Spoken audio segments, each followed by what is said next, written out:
So, to start out, I'm going to start my speech by asking you guys a question. Now, how many of you guys have been shark fishing? Nobody? I haven't. Nobody? Okay. How many of you guys have thought about going shark fishing? Oh, no, never. Okay, now, that's good. That's good to me. That might not be good to a shark fisher enthusiast, but they just don't know the harmful effects that shark fishing has on marine ecosystems and shark populations as a whole. Not only this, but people as well. Now, I'll get to that in a minute. But yes, shocking to almost no one, shark fishing is bad for shark populations. Now, currently, there are no regulations on shark fishing, only shark finning. Now, what is shark finning?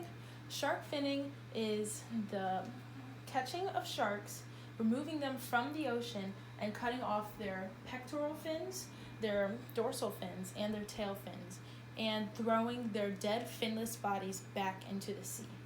Now, luckily, shark finning is illegal in the US, but shark fishing remains very much unlimited unless talking about specific protected species. But by the time a species becomes named as protected, it is often too late because their numbers are usually in the triple digits and sometimes even double, which is why shark fishing regulations should be enacted. Now, shark fishing regulations should extend beyond protected species because of three things. One, shark fishing is unsustainable for shark populations.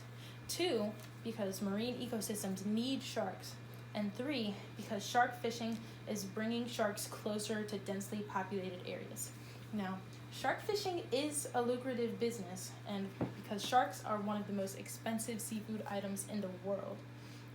But sharks can't keep up with this high demand because they have long gestational periods, which is like how long they're pregnant, which can max up to 2 years.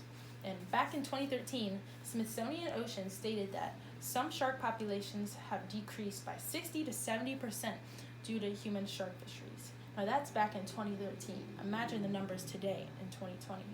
And without proper regulations, shark populations will continue to decrease more and more until sharks have gone extinct. Bring that up. Now, shark fish. Switch this. Now, according to this graph given to us from the University of California, Santa Barbara's Geography Department, since the 1950s, it's a little blurry, but since the 1950s, it has been a steady increase with little dips here and there, but right up until the peak, which is around 2010. But in the recent years, there's been a significant drop. But as you can kind of tell, there's still a little steady increase starting to start up. And this spells trouble not only for sharks, but for the marine ecosystems that they reside in as well. Marine ecosystems need sharks because they are apex predators, which are predators that have few or no natural predators in their specific niche. Now, what do apex predators do? They pretty much maintain the health and balance of their specific environments, which is basically like population control. Say, for example, the leatherback sea turtle, which is the tiger shark's main prey. If they overpopulate, they could run jellyfish, which is the leatherback's prey, to extinction. Now, shark fishing is not only bringing sharks out of their environments, but they're bringing sharks closer to humans. Shark fishers pose huge threats to swimmers that may frequent the area that shark fishers normally use, like piers or docks.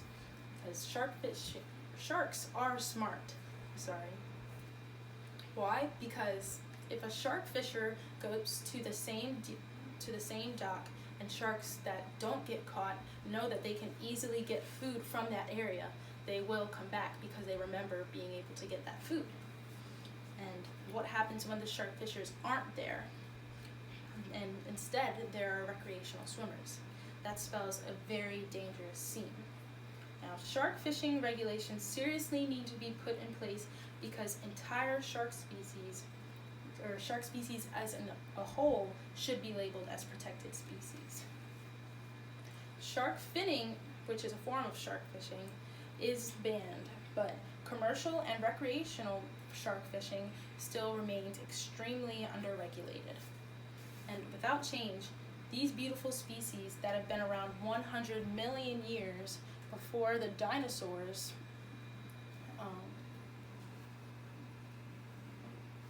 these beautiful species that have been around 100 million years before the dinosaurs could face extinction. Yes, I am talking about sharks still. These living fossils need our protection. All we need to do is leave them alone. No valiant effort is required, only from our government. The U.S. government has done little outside of banning the collection of great white sharks, gray nurse sharks, narrow dwarf freshwater and green sawfish, and spare-toothed sharks from boats without a special permit. That's it.